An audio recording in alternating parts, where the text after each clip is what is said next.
बिहार विधानसभा चुनाव 2025 की मतगणना में लोक जनशक्ति पार्टी रामविलास इस बार उम्मीदवारों से कहीं बढ़कर प्रदर्शन करते दिखाई दे रहे हैं। दोपहर 12:30 तक उनकी पार्टी 27 में से 20 सीटों पर आगे चल रही थी, यानी लगभग 69% सीटों पर बढ़त, जो किसी भी क्षेत्रीय पार्टी के लिए बेहद मजबूत प्रदर्शन माना जा रहा। सुगोली, गोविंदगंज, बहादुरगंज, कटिहार का कस्बा, बलरामपुर, सिमरी, बख्तियारपुर, बोछा, दरोली, महुआ, नाथनगर, ब्रह्मपुर, चेनारी, डेहरी, ओबरा, राजौली और गोविंदपुर। 2020 के चुनाव में एलजेपी ने 130 से ज्यादा सीटों पर चुनाव लड़ा था, लेकिन सिर्फ एक सीट जीत सकी थी। उस समय एलजेपी के उम्मीदवार कई जगह दूसरे नंबर पर रहे थे, लेकिन पार्टी विभाजन और सीट बंटवारे को लेकर के एनडीए से दूर हो गई थी। फिर भी चिराग पासवान की 2020 की आक्रामक मुहिम को जदयू के वोट कटाव का कारण माना गया था, जिसे नीतीश कुमार की सीटें 71 से घटकर 43 रह गई थी। इस बार तस्वीर बिल्कुल उलट है। लोजपा रामविलास खुद एनडीए के साथ है और गठबंधन के लिए मजबूत स्तंभ बनकर उभरे हैं।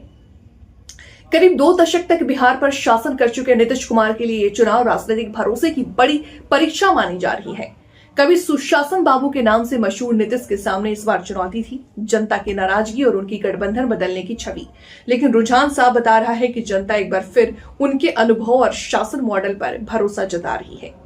इस चुनाव में प्रधानमंत्री नरेंद्र मोदी और मुख्यमंत्री नीतीश कुमार एक साथ एक मंच पर दिखे। इसने गठबंधन को नई ऊर्जा दी। कल्याणकारी योजनाएं, सड़क, बिजली, नौकरी का वादा और प्रशासनिक स्थिरता का संदेश जनता तक सीधा पहुंचा।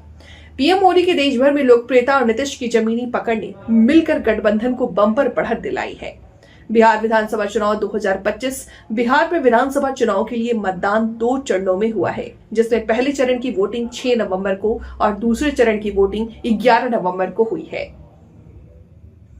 मतदान के प्रतिशत की बात की जाए तो पहले चरण में जहां 65.8% वोटिंग हुई, वहीं दूसरे चरण में बम्पर 68.69 वोटिंग हुई। राज्य के विधानसभा चुनाव में कुल मतदान प्रतिशत 67.13 दर्ज हुआ। 2020 विधानसभा चुनाव के मुख्य मुकाबला एनडीए महागठबंधन के बीच था। इस सीट में एनडीए ने 125 सीटें जीती थी।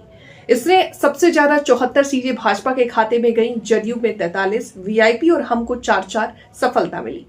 राज्य की 110 सीटें महागठबंधन के खाते में गई, जिसमें 75 सीटें जीतकर राजद राज्य की सबसे बड़ी पार्टी बनी।